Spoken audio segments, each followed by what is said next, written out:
All right, you're set. All right. Welcome, everyone. Thank you so much for joining us for our final COAT meeting of the year. We have a very exciting guest joining us today. I think first we want to make sure that we go over our antitrust statement that is up at the top of the agenda. Let us know if you have any conflicts with that before we get started. And I believe everyone's already put their name in the chat, but go ahead and do that for attendance if you haven't. Um, so for today, we have a very exciting presentation and conversation with Jenny Morgan. She is the author of, let me see if I can pull this up, Cancel Culture in Climate.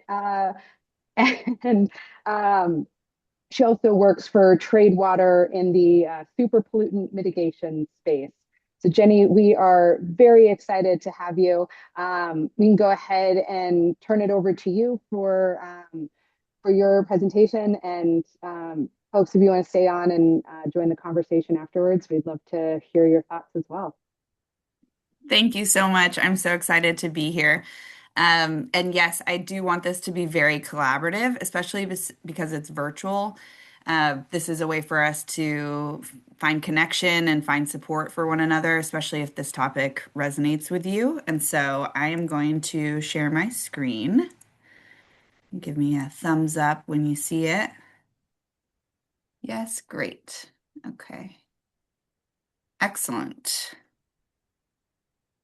All right, I'm going to shift all my stuff around. Okay, so I've been doing a little bit of research on this group and just some of the recent reflections that were shared with me. And what really struck me, and tell me if I'm wrong, but this group really embodies technical excellence when it meets purpose. And so trying to kind of combine those two things, you're bringing together sustainability firm leaders, engineers, high performance design advocates. You're really tackling everything from material health and resiliency, and then everything from operational carbon and, really trying to figure out how we can innovate and grow. And so I really want to celebrate that. And I think that that kind of embodies what the purpose of this book and what this presentation was all about. The question that we want to answer is, how do we define success? What does that mean, and how does success translate to the rest of the world, and how can we communicate it appropriately? And so, how can we respond to scrutiny? How can we hold ourselves accountable? And how do we support each other through any inevitable friction that we're going to engage with and and have to address? And so that's going to determine if we are successful or not, and how we're going to either accelerate or stall. And so that's what I'd like to talk to you all about today. So today's session is called Cancel Culture and Climate: How We End Polarization Through Improved Climate Communication. So before we dive in, I want to clarify a few things. First, this is not about avoiding accountability. So accountability is essential to climate work. Cancel culture and accountability are not the same, even though they might pretend to be at times. They are definitely very different. Second, that font, being in a room with very design focused brains here, that font is intentional. It's supposed to be very difficult to read. It illustrates how we're framing our messaging and how that can really undermine our message, how it can confuse the audience, and it might not unify us around a real solution. It might kind of start to divide and really just muddy up the message. And then this is not a negotiation session. So this is about communicating. It's not about telling everyone how they should feel. It's about really having an open dialogue between two entities. And so it's not what we're trying to get them to feel, it's how we say our values and how we translate that to others so that we can respond under pressure and we can all leave feeling more understood and unified.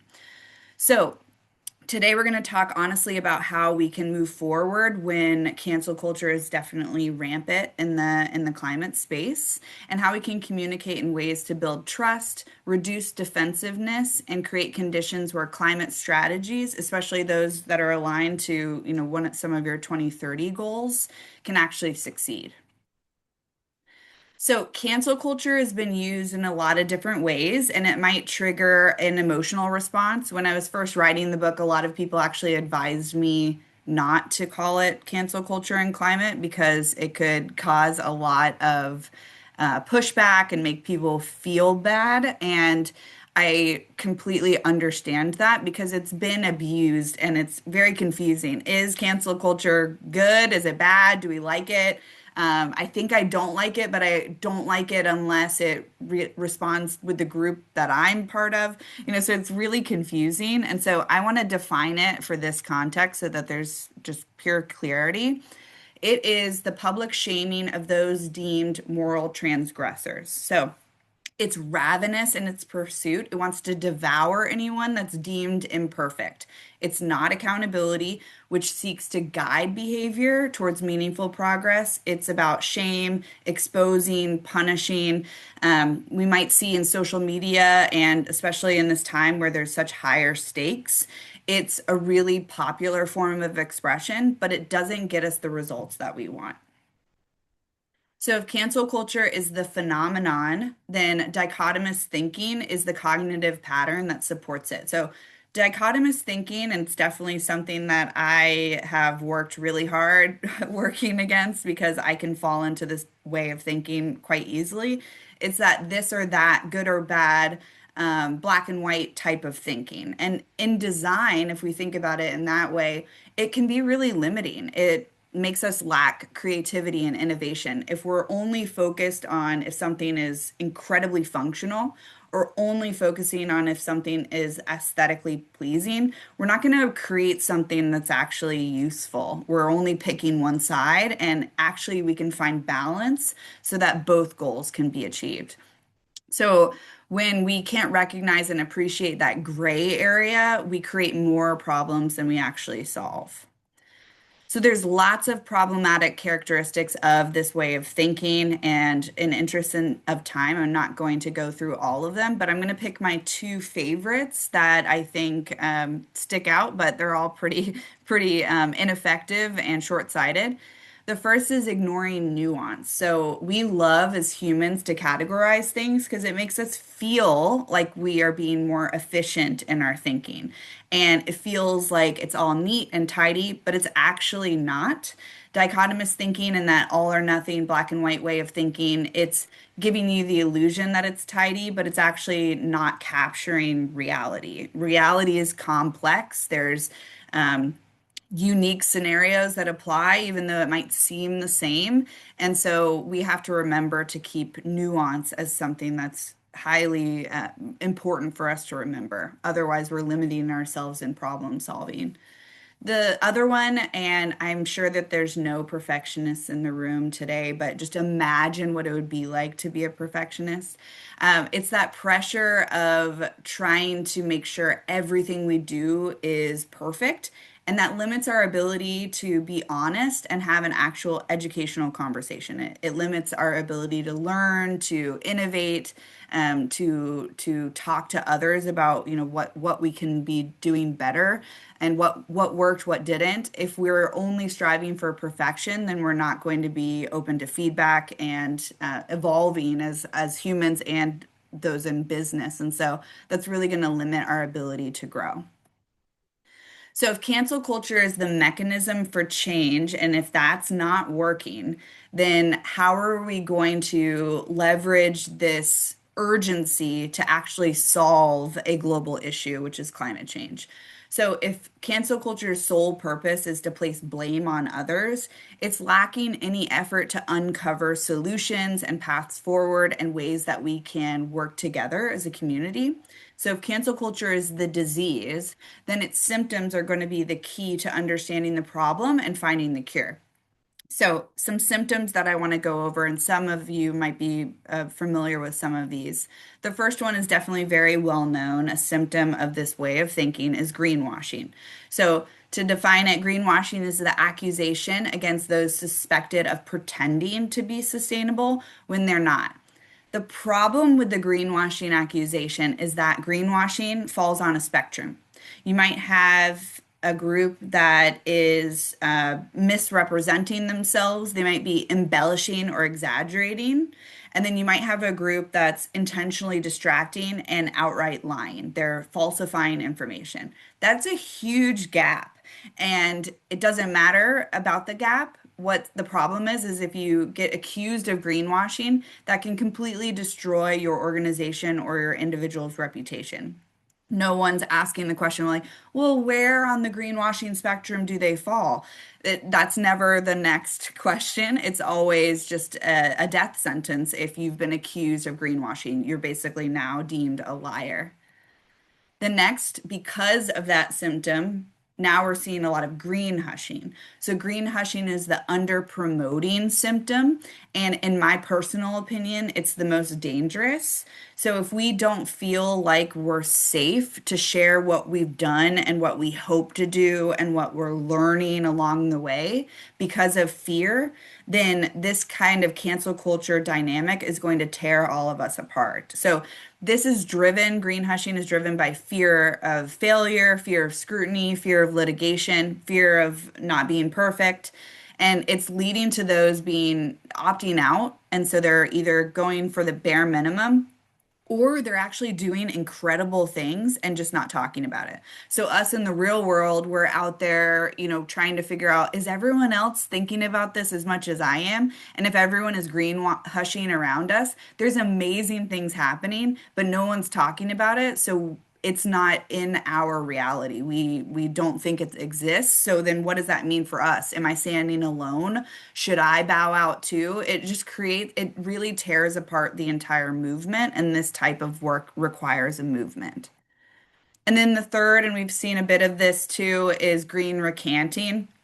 You might see it named a few different things, but I like to keep green, so I named it green recanting.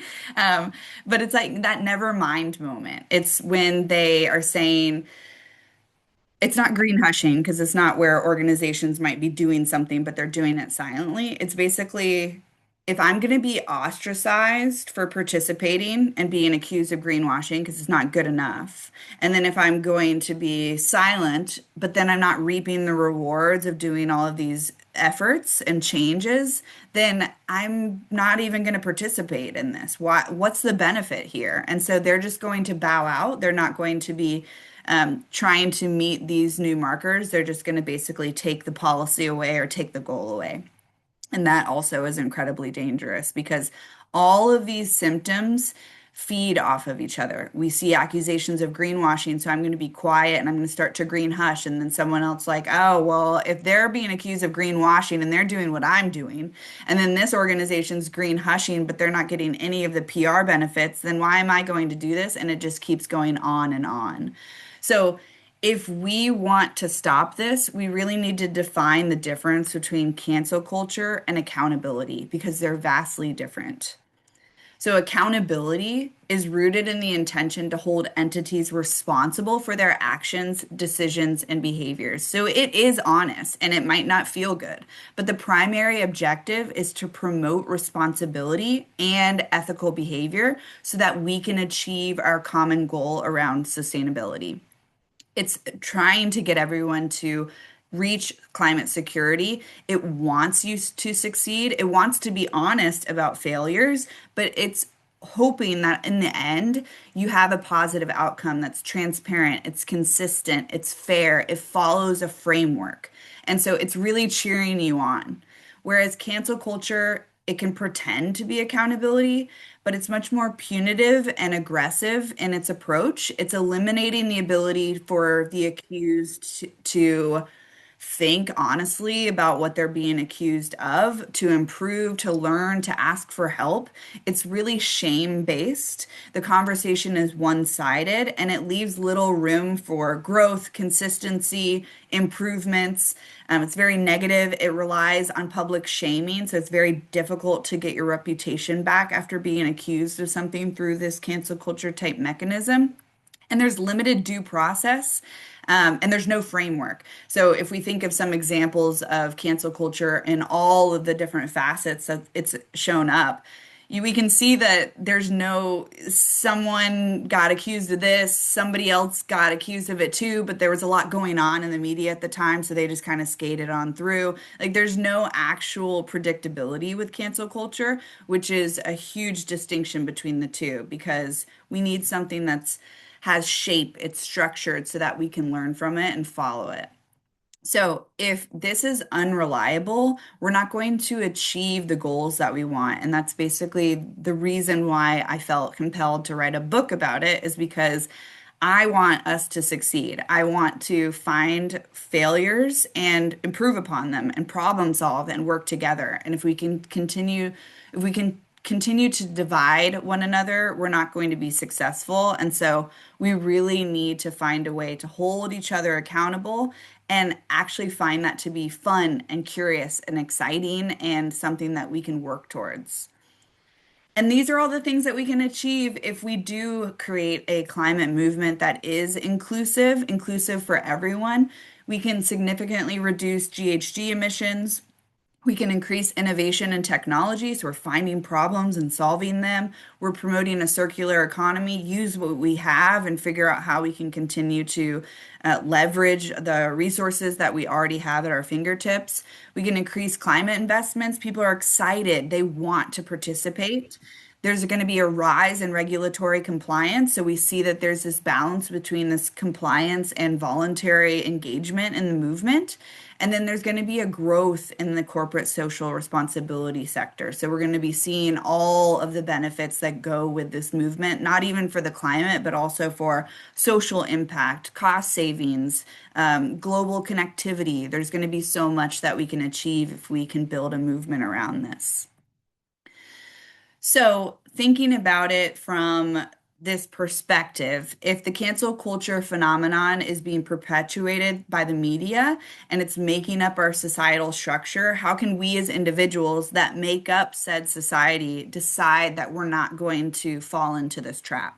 And I just finished reading a book that I found to be incredibly moving. It was a book called Tuesdays with Morrie. Has anyone read that?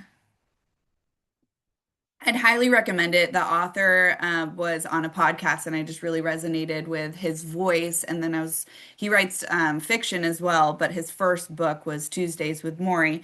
And basically, Maury was a professor of his that had fallen ill and it was terminal. And so he was approaching his end of life. And so the author and Maury met every Tuesday, and they basically were talking about the meaning of life, what's important about being a human in the short time that we have here. And Maury sounded like he was an incredible individual before this horrible and unfortunate diagnosis, but then was really bringing the concepts forward and really talking about it so that he could pass his message along before he passed. And so one of the things that really struck me about the conversation among all of the things that they talked about was Maury said, the culture we have does not make people feel good about themselves. We're teaching the wrong things. And you have to be strong enough to say, this culture doesn't work for me and I'm not going to buy into it. You then have to create your own. And that was something that I felt like really resonated on so many levels of life, but then also just in this movement. I'm not going to participate in this culture because it's not teaching me the right things and it's not giving me the results that I'm looking for. Therefore, I'm not going to participate in it and being really intentional about that. So, cancel culture and division and blame and hate, if it's not working and doesn't support this movement, then let's not be part of it. We must intentionally be curious, maintain an open mind, embrace diverse perspectives, and encourage wide participation. And if you're bringing that energy to the movement, then others are going to be following suit.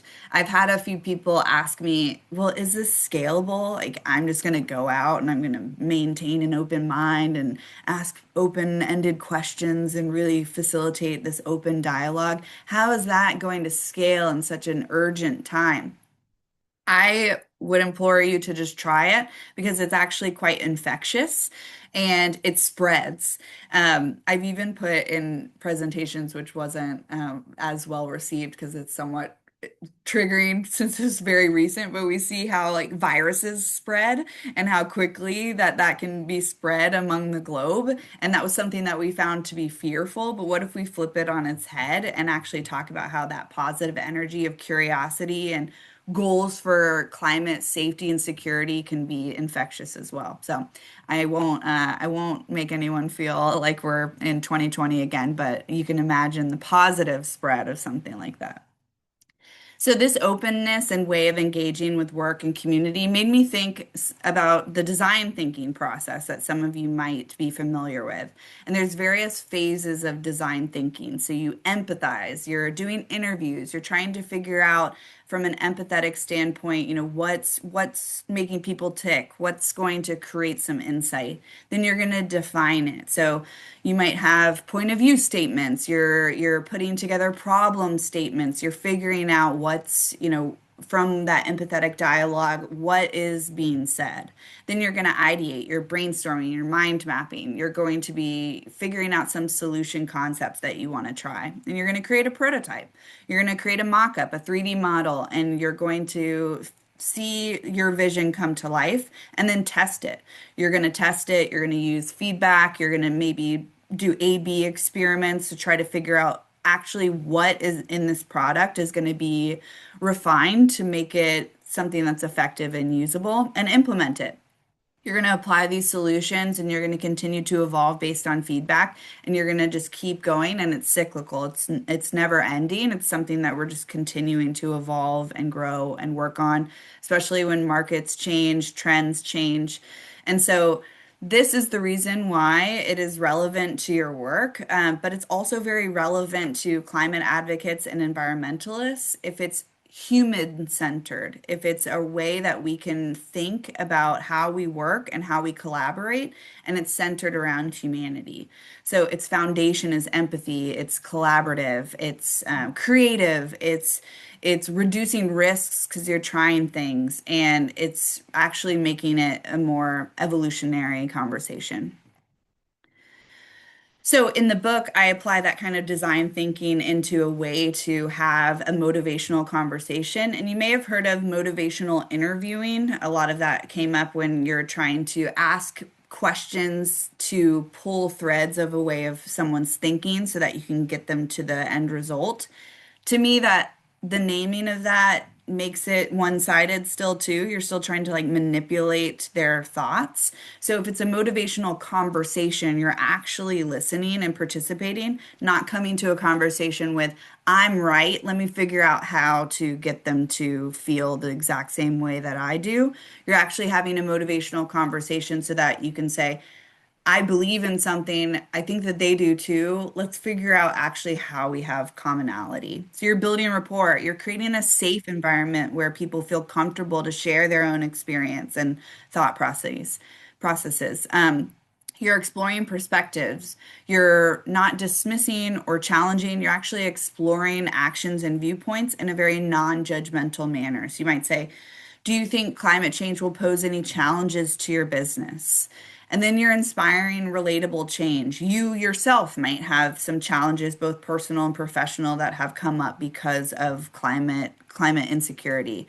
And then you're actually making that something that's connective. So you might be talking about cost savings, health benefits, your sense of personal fulfillment. You're really bringing that in so that it's creating a connection. And by hearing one another's perspectives and having that open conversation, you're actually helping each other overcome inaction or opposition. You're actually taking meaningful steps forward. And that's going to solidify common ground. So you're going to take the time to recognize your common goal. And by creating that real connection, you're going to build confidence not only in your ability, but also in their ability in creating a positive environmental and business outcome. So thinking about all these frameworks that we've talked about, all of the symptoms of cancel culture, the harm that it creates, the benefits that if we bring more accountability and collaboration forward, these ways of thinking based in empathy and collaboration and active listening, I want to put us to the test.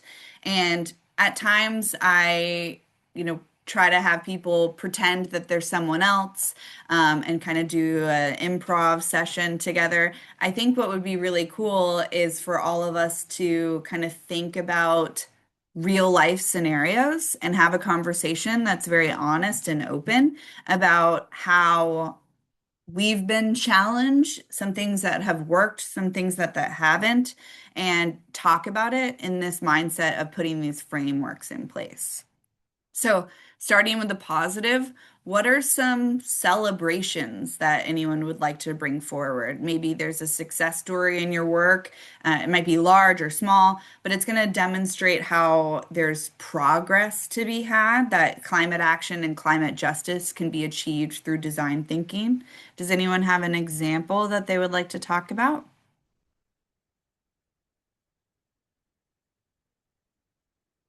And if not, I can start if everyone's kind of feeling. I'll start one.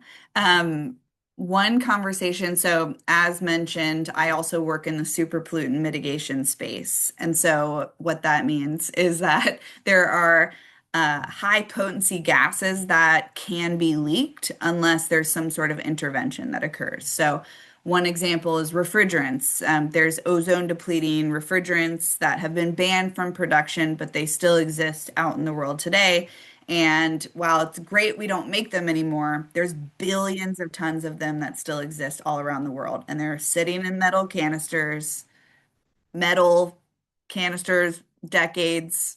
We can understand that that's probably not the most effective way to stop a very high potency gas from leaking.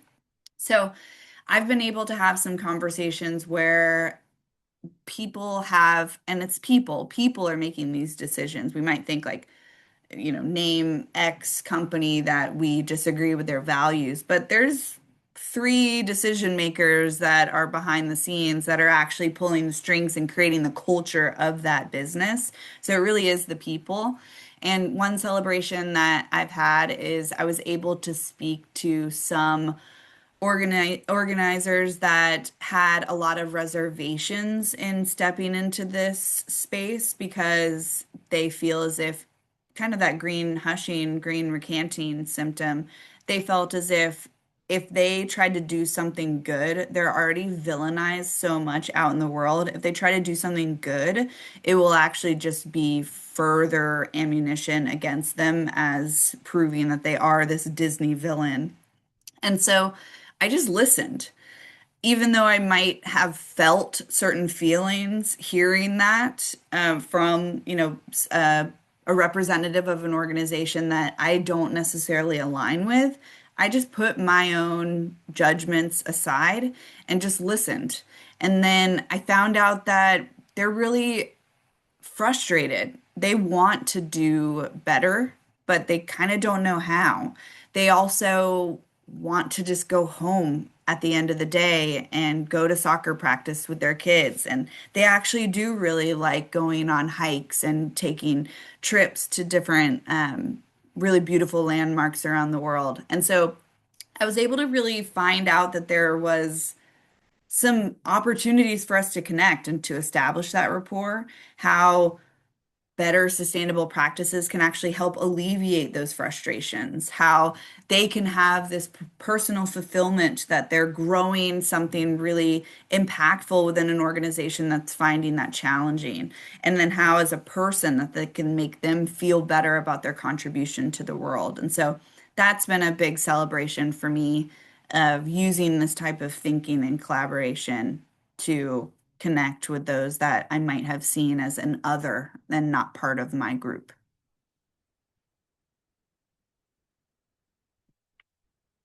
Does anyone want to bring up any challenges that we might have seen? A barrier that your firm has faced? Um, Maybe there's been a challenge to meet your 2030 goals as a community. Maybe there's challenges with budget concerns. There's client buy-in.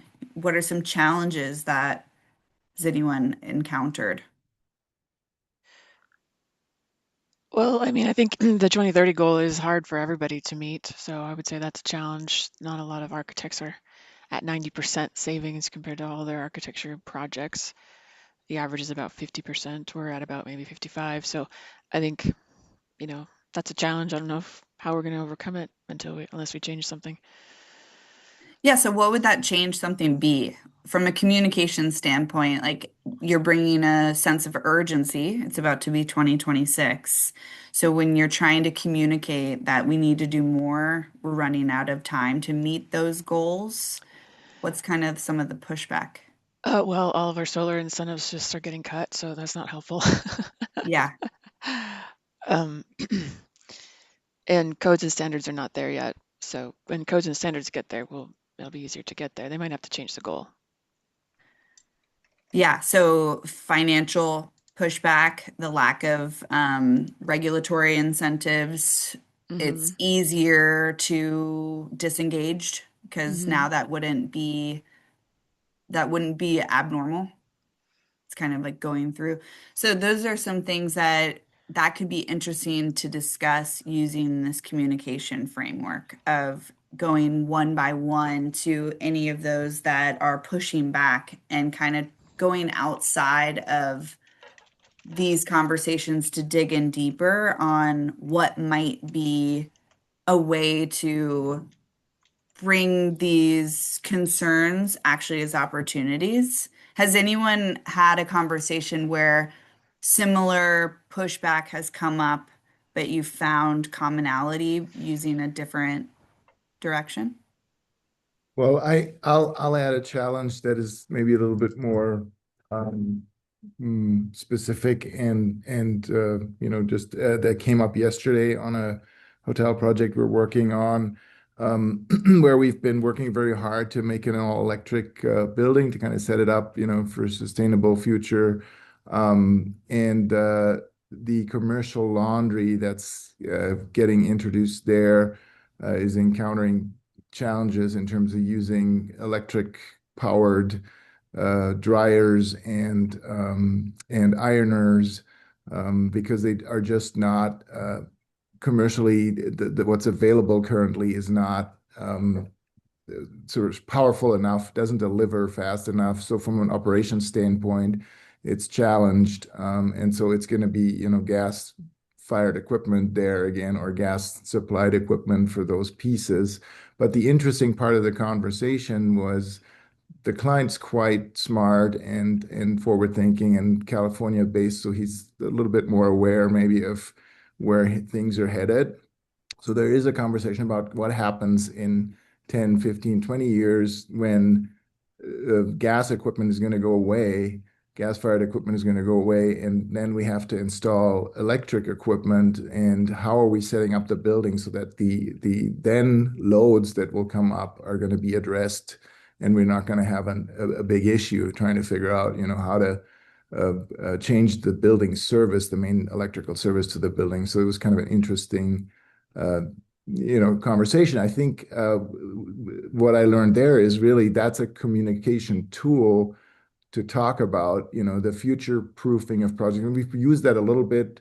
Oftentimes, developers don't have a long-term view, but it's, I think, still helpful to have that conversation and introduce that piece into that piece of the puzzle because it's kind of it happened or it has happened on other things, right? So you can show them as maybe reference points where equipment gets outdated and then it's very costly to try to maintain that outdated equipment because it's no longer manufactured. You can't get maintenance, pieces, parts for it and so forth. So, and in the development cycles in products that we have nowadays, that's even more prevalent, right? You end up often buying completely new equipment because the serviceability just gets to be very expensive.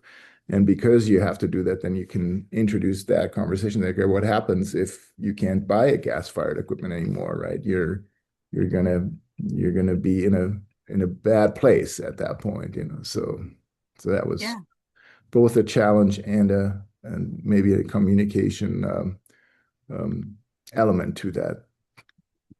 Yeah, I also feel like you have now put a really great speaking point in your pocket now for future customers and using this as a use case. And hopefully the outcome is something quite positive, that there is, maybe it's not possible right now, but investments are made for the future, and being able to communicate that as a use case uh, to other customers and kind of bringing them in that more long-term thinking.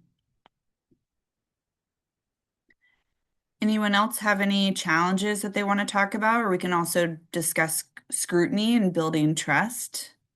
I have one challenge. I think as an industry, we have a challenge of setting goals, um, because we set those goals, we give a deadline, and then we miss them. And there's been a lot of discussion about kind of climate grief within our industry, that we're setting all these goals for our projects or for our industry, and then we're flying right by them and we're not meeting them.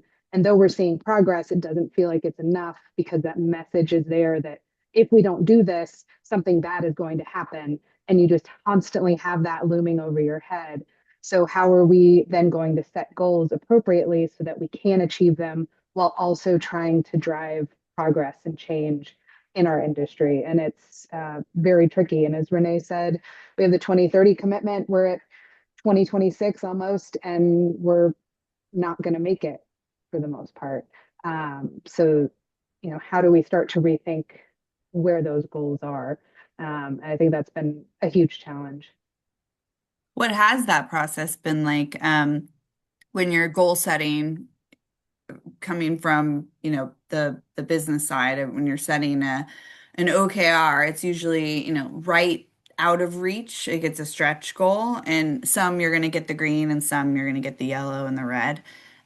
What does that goal setting look like, and how is that actually helping you all find paths forward that might look different as the years go by, but that you're actually making progress? What does that process look like? I think that the issue is that it's a goal for architects, which is great. It's a fantastic goal, but the owners are the ones who it's their pocketbook, right? So they have to buy in on it. And so the majority of owners don't care that much. Um, 90%, right? So we're talking about the 10%, maybe we can push them to that. But um, how do you get the rest on the bandwagon? That's Yeah. the issue. Is the not caring because they're looking at the dollar to the effort and it just isn't matching and it's just purely financial? Somebody else want to comment on that? Yes, the financial is the key driver, 100%. I mean, yeah.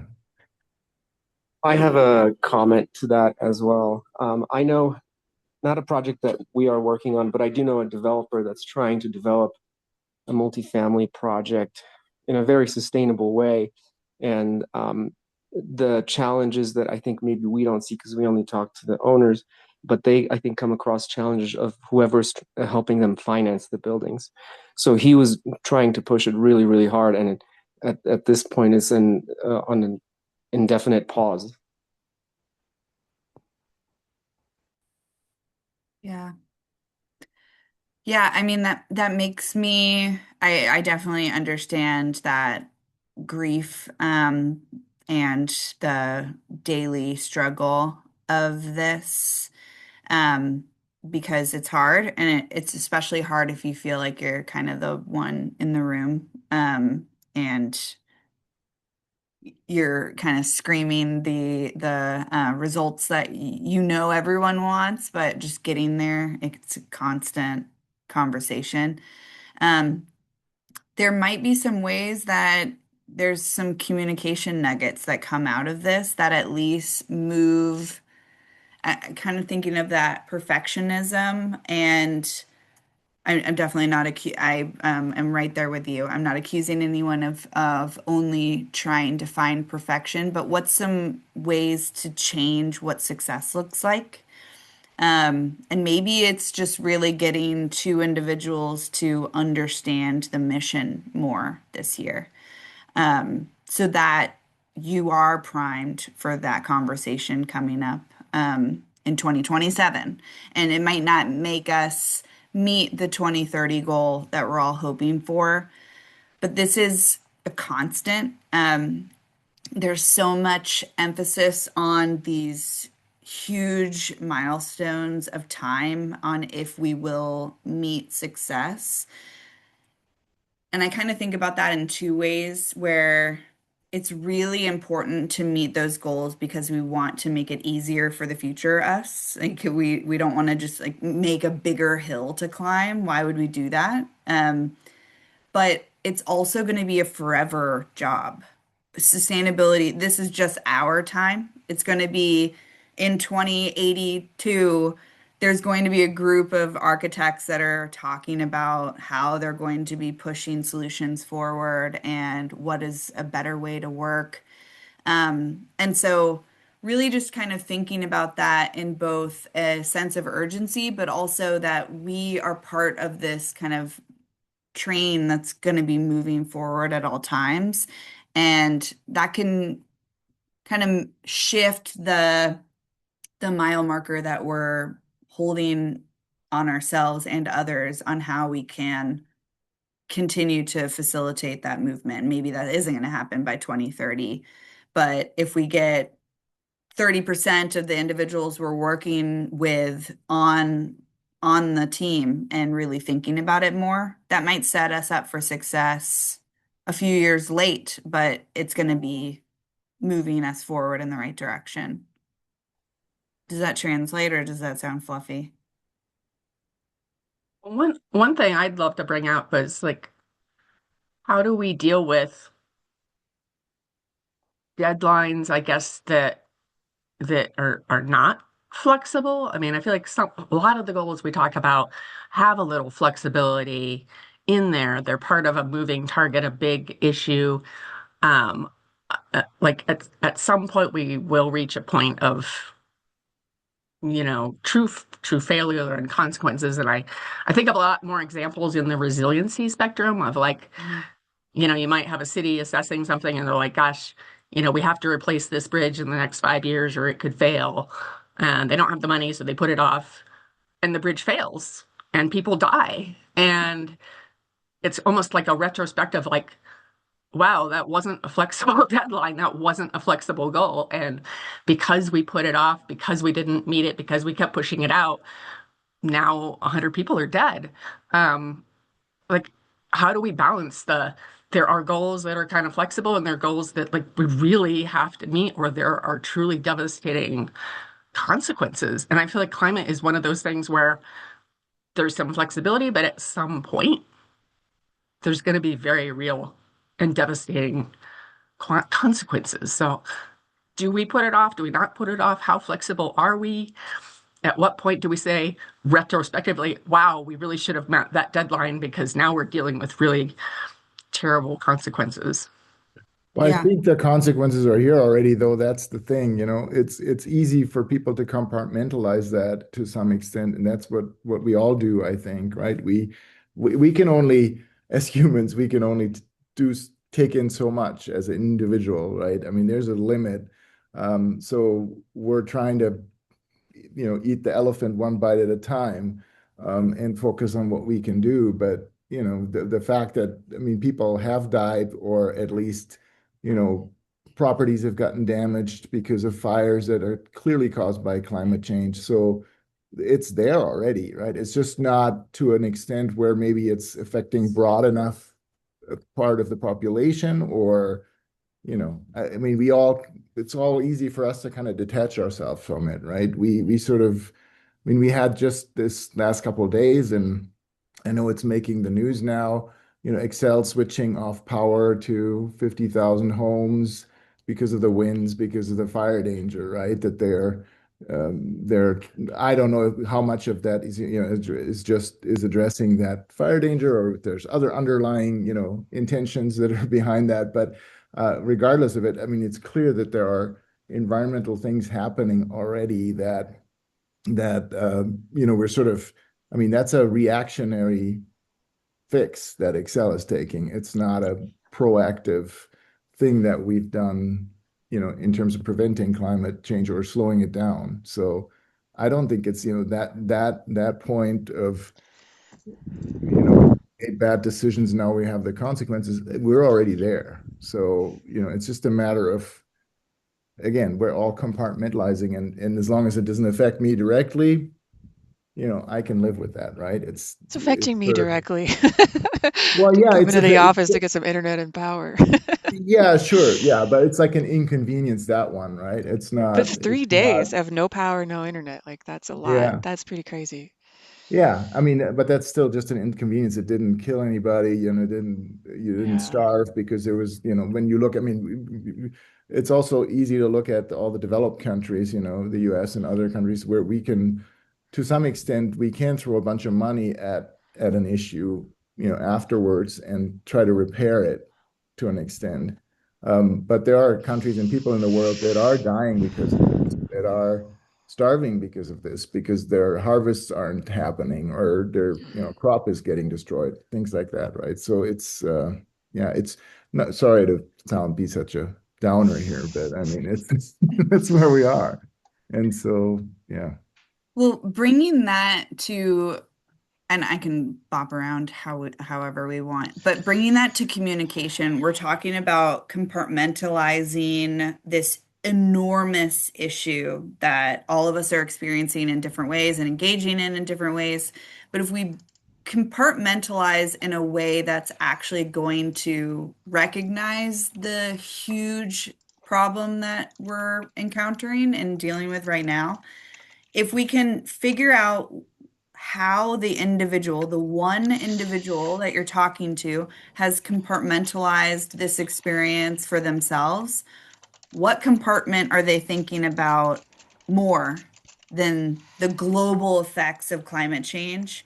And how can we tap into that compartment that they are engaging with every day into representing the value that we're trying to translate? So bringing in like this huge, people are dying around the world. We are about to continue to set ourselves up for an experience that we'll never be able to turn the clock around. Coming with that's energy in a group like this that can really create connection and empathy and seeing one another. In a group or an individual's mind that isn't in that space, how can you bring that same energy but into the space that they're operating in? And that's where I've seen there be a lot of divides. You're either in this group where you can talk about how upset and frustrated and pissed off and desperate you feel, and there's this group that can have that.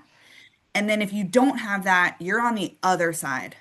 And now these two groups aren't talking anymore. When they actually both care about their business having power the next day and that they have customers that are capable of even engaging with their product or whatever that might be, everyone wants that. But if we're talking different languages, we're never going to see eye to eye. We're just going to continue to break apart. And so I would try to figure out, Tobias, I really liked how you talked about that long-term thinking. And it sounds like the customer you had was already kind of primed for that conversation. But that in itself is a nugget of information where this is a person that's thinking in the 15, 20-year time frame. Now you can utilize that to achieve your mutual goal. If there's a person that's thinking about the short term, what's something, the short term dollars, appeasing their investors, they're looking for this new thing that they're hoping to achieve by 2028. And so the pressure's on for the next 18 months.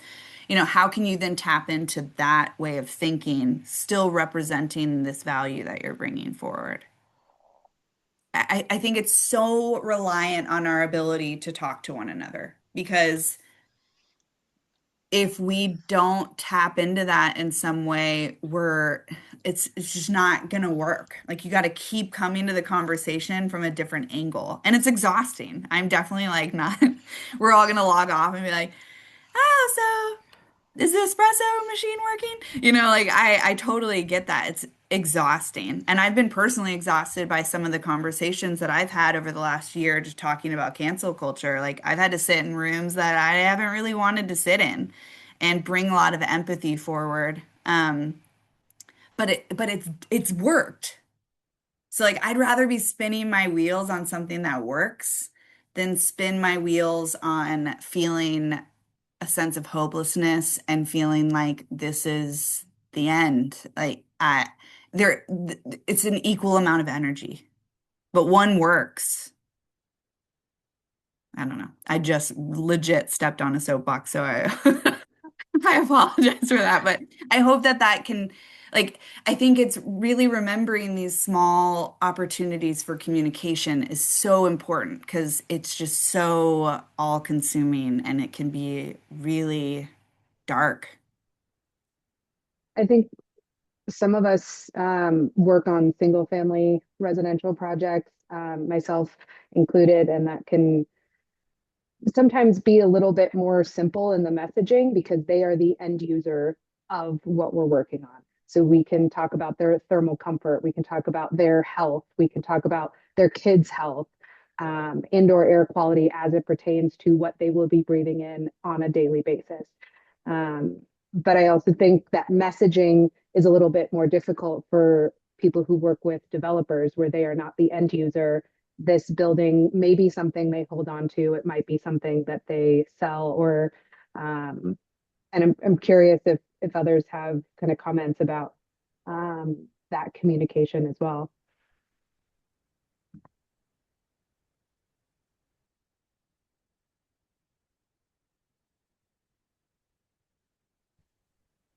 Yeah, I mean, I think a lot of it is about the broader education of everybody in society, right? And so that we talk about that in the multifamily realm, right? We work for developers, but until the tenants and their renters start demanding or looking for certain things, it's going to remain hard to move the needle on those types of projects. It's happening though. It's happening. Like there's Renee mentioned it, right? The codes are moving. Everything's moving too slow, of course, if you're if you're impatient like myself. But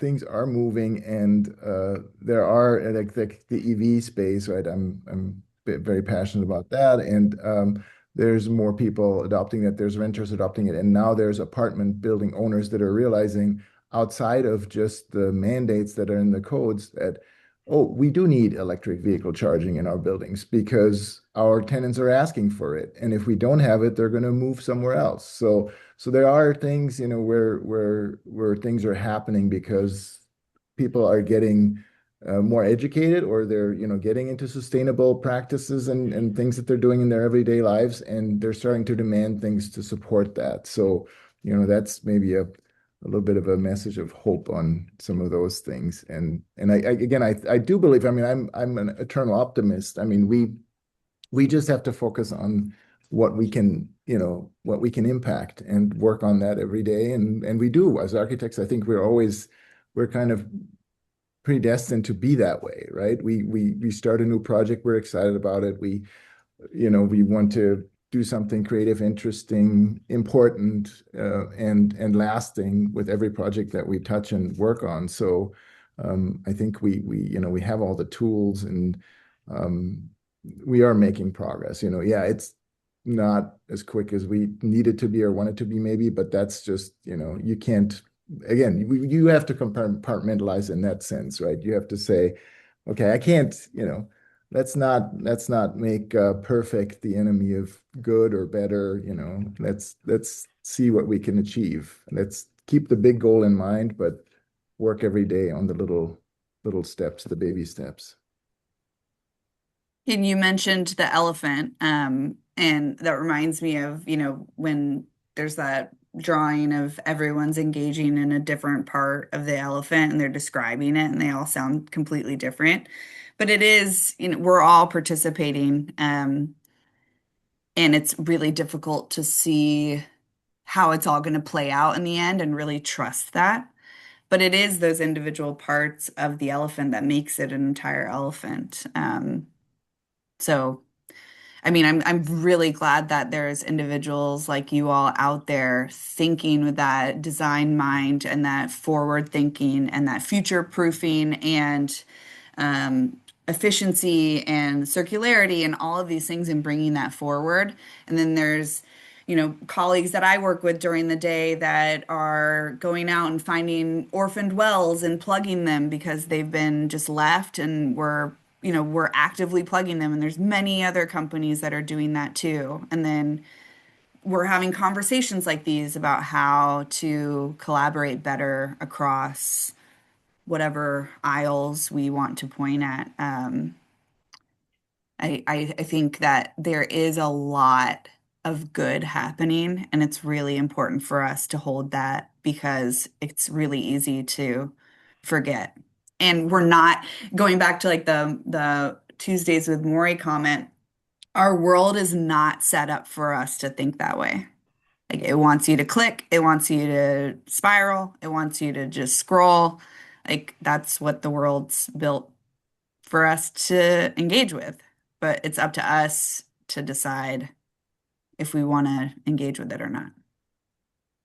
One point that I wanted to kind of reiterate that Tobias brought up was just that I think because this is such a huge issue and it's a very slow-moving issue, it just doesn't feel real to most people because we're not directly experiencing it most of the time. Life feels pretty normal the majority of the time. And so, like, the audience that we're talking to definitely isn't feeling the urgency, and it doesn't feel very real to them, and they don't want to change. It's almost faith-based that they're like, I would make a dramatic change based on the faith that what you're saying is really going to come to be.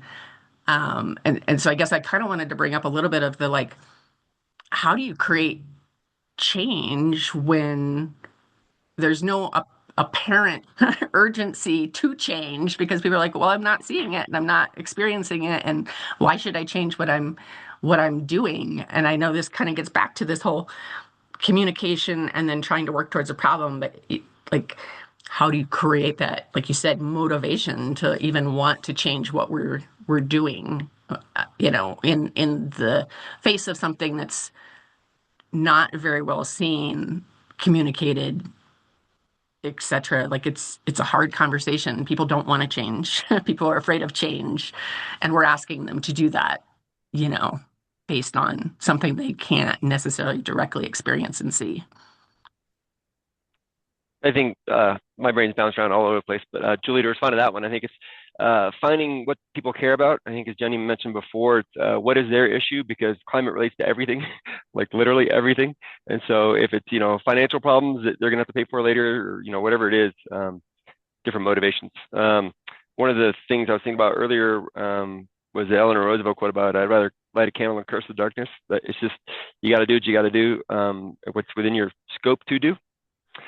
In responding to Marisol's comment, I work on a lot of large federal projects, and so it's not the single family, how this is going to impact your world, but bigger kind of impact. And it's challenging right now with the political world. I'm not going to go into that too much, but a lot of our clients have been laid off, fired, and projects that have had what I thought was encouraging kind of sustainability goals have had to step back from that because they're literally afraid that, for their jobs, livelihoods, words like sustainability just are searched and things get squelched, right? Like, I'm doing something up in Rocky Mountain National Park right now, and those people, they love the outdoors. I mean, they care deeply about it, and they're scaling back because of the fear factor. So, it's just, you have to figure out how to work around that and how you can control what you can control. Like, we're having conversations with them about, what can we do that's not going to get you on the naughty list, what things, not subversive, but like what positive things in terms of, using words like high performance versus sustainability. Like, how do you find the right conversation to have so it can move in the right direction? So that was a bit of a rant, but covering a lot of bases. Yeah, the choice of words piece is really tough for me personally because I find that just such a waste of time. But it is the time we are living in. I talked to a customer that they spent weeks going over what they were going to name their organization so that they could green hush. So, but the amount of time spent in a very high performing company, amount of resources, which resources is what you all talk about every day of gaining more and losing less. And you've lost significant amount of time and manpower and brain power just talking about what word you're going to name your organization within your company that's focused on impact without being called out for it. And all that time that could have been spent innovating. And so, yeah, I mean, it's about what is going to resonate with whomever you're speaking to. And that, it's kind of ironic because like the doom scrolling, I was critical of that type of, societal structure that we're creating of this, it's really easy to tap into doom scrolling. But then you're talking about the impacts of climate change and you're being accused of bringing doom scrolling forward. If someone's not actually engaging in climate catastrophes at this time, you're actually making them doom scroll. But then you're like, no, this is scientifically based and it's a warning. And so really kind of topping into why are they compartmentalizing themselves? Like it's not going to happen to me. That's distant from myself. It's not my problem. It's a roll of the dice, and I'm gonna bet on this happening to me. And so kind of trying to figure out why that is their viewpoint. Is it a safety mechanism? Is it based in fact? Do they have some sort of reason of believing that narrative? And not necessarily like blowing up their whole faith of how they're thinking, but really talking about how, well, if you see yourself as an innovator that's staying in this space and if they have a bit of an ego about how they show up in whatever market they're in, showing how that is actually a tool that you can show, this innovative and future way of thinking, and kind of see if that angle of communication might work rather than focusing on like the obvious percentages that are staring us all in the face. I think we've also lost a little bit of trust with sustainability with individuals. There are constantly new products that are coming out that are marketed as more sustainable, but they just don't work as well as the products that they said they're replacing that are not as sustainable. Mhm. Paper straws is the perfect example of that. You're trying to reduce your waste, your plastic use, but then you give us this thing that turns mushy in a liquid that it's supposed to be working with. Deodorants without aluminum are supposed to be better for you, but I haven't found one that works really well. There's even laundry detergent, trying to get ones that aren't in big plastic bins and trying different ones, but sometimes the clothes come out and they're still a little smelly. And that's my experience, and I'm trying. And so I think in, the broader environment, we're talking with our clients and they're kind of trying to do all these things, but they're not finding ones that are working, then why are they going to trust that with a project with their home? Why not just continue doing it the way that they've been doing it, that they know works or Hmm. think works? Yeah. Yeah, we're really in the middle of a rock and a hard place right now because we're get things in 2 days.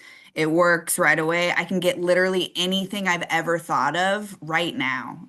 Like any service, any frustration in my life. If I'm like, oh, that shelf is too high for me. There's 10 products I could buy right now and get it delivered in 2 hours. If so we've got this really privileged. I mean, this is definitely a one perspective of my experience, and that's definitely not the same as everyone's. But it's really difficult to disrupt that, and then there's a sense of sacrifice, um, and so yeah. I mean, that to me is like the sense of curiosity of like, well, can we have? And I'm not diminishing these are concepts that we can bring into our daily lives, but the sense of curiosity and like, well, what does work? Is there a laundry detergent that kind of works, and it cleans properly, but there's still an odor? Well, what's something that I could do differently, and kind of viewing things as experiments and curiosity. And you might still get pushback of like, I don't have time to do that while I'm doing my laundry. But if you bring that sense of excitement and curiosity, and collaboration, let's talk to our other colleagues and neighbors and find out what's working for them. You know, who's found something. You might not see the immediate result right away, but you're starting to build a community that is open-minded and excited about whatever's coming next. And so these are just tools to bring forward that isn't going to solve all the issues we're dealing with by tomorrow.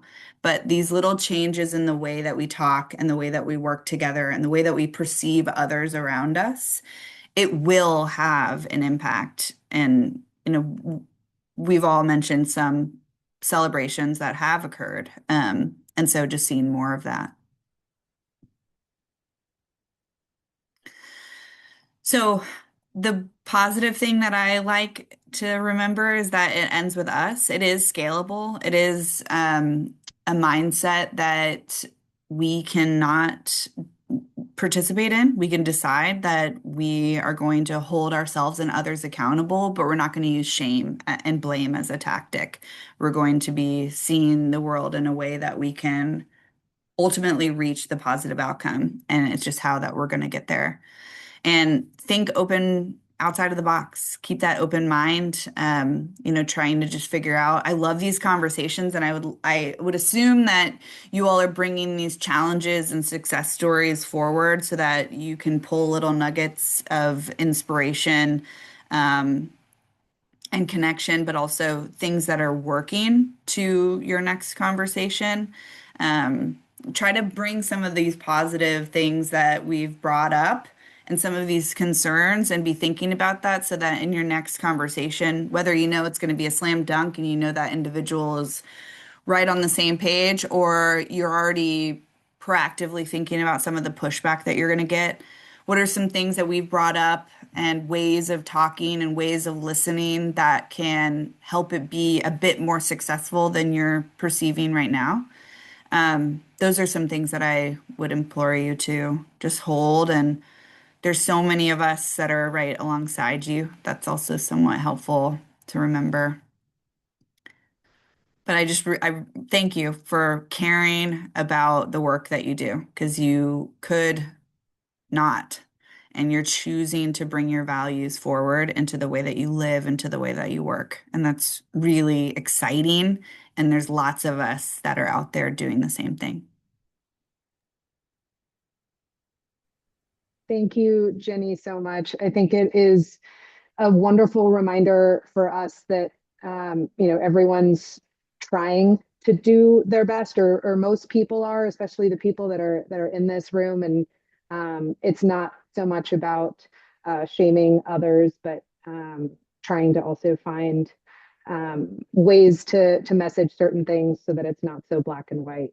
And that's been in my mind a lot since I've read your book, when I'm talking to clients and looking through different material options and whatnot. So I appreciate all of the knowledge that you've put forward. I know we're getting close to the end of our time. Are there any other final questions or comments for Jenny before we move on?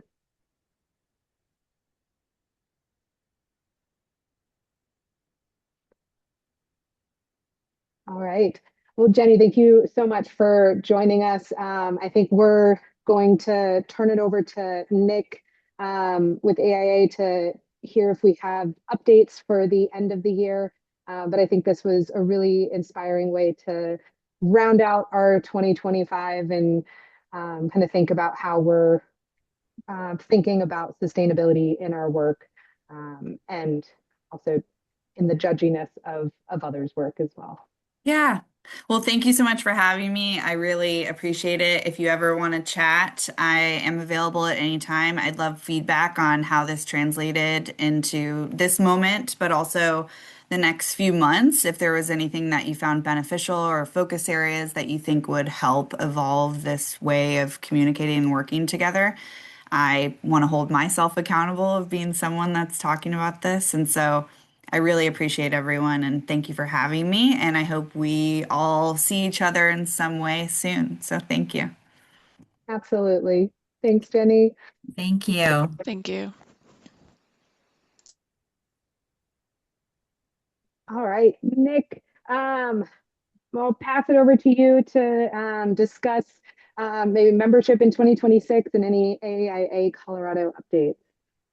Yeah, I'm going to keep things pretty brief. First of all, I apologize to the folks who didn't join the meeting. We got Zoom bombed last week, and some random people put some very inappropriate content in the middle of a Zoom meeting. So we quickly changed out the Zoom meeting, sent out emails, didn't realize that Eventbrite was going to send their own reminder in addition to staff sending out an email that had the old link that was still embedded in a pre-populated message from when we made the listing. So apologies for that. We were trying to get ahead of an issue that we started having again after not having that be a thing since 2020. Anyway, so that's why we had two different Zoom links today. We'll go back to the normal Zoom link for regular meetings moving forward.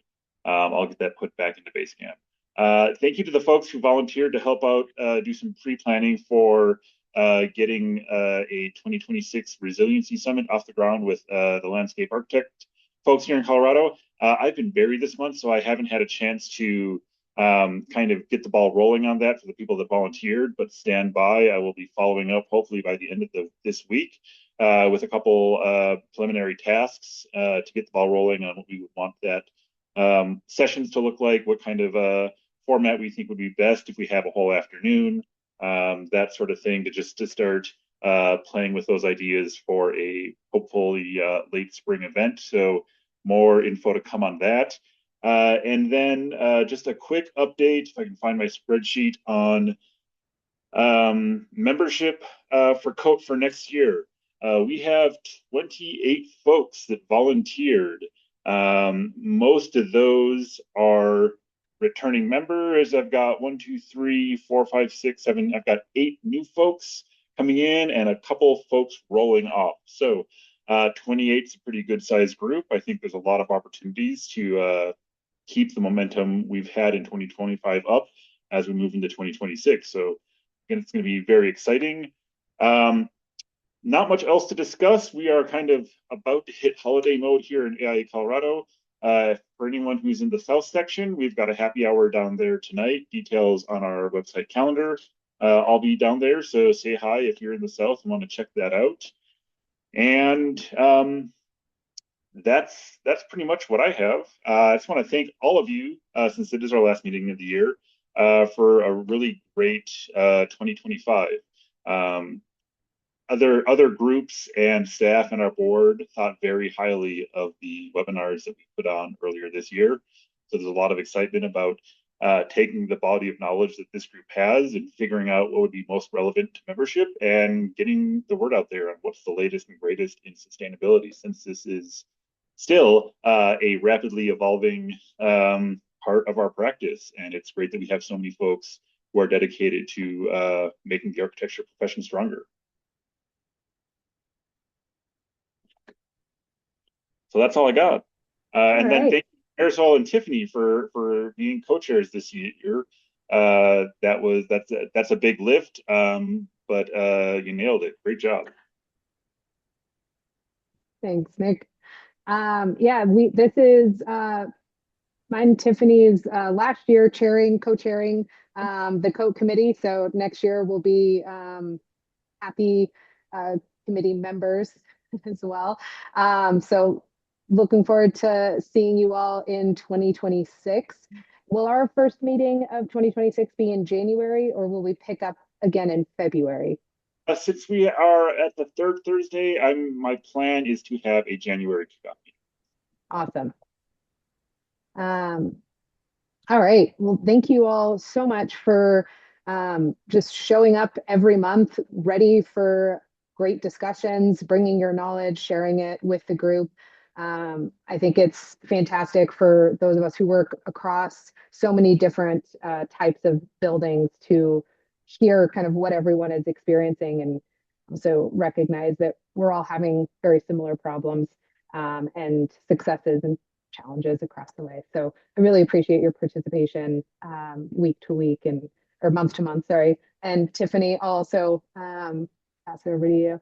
Yeah, no, this has been so totally one of the highlights of the work that I get to do because as we just had this great conversation about it certainly is been frustrating and lots of feelings of hopelessness and kind of feeling like you have no voice. So being able to be part of this group with so many people doing great things in all of these sectors is continues to inspire and light the passion. So I really appreciate that. And this group has been we've had such consistency with everybody coming, folks participating, and that's just been it's been easy. It's been truly easy and seamless. And so I really am grateful for you all and appreciate it. And I'm looking forward to continuing to participate in the new year.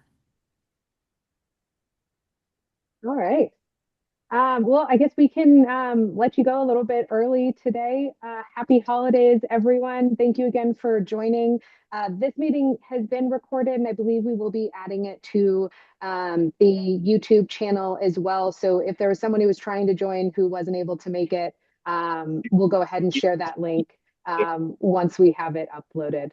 But happy holidays, everyone. We'll see you in the new year. Yeah. Marisol, can I take you for just a second? Yeah. All right, perfect. Happy holidays. Happy holidays.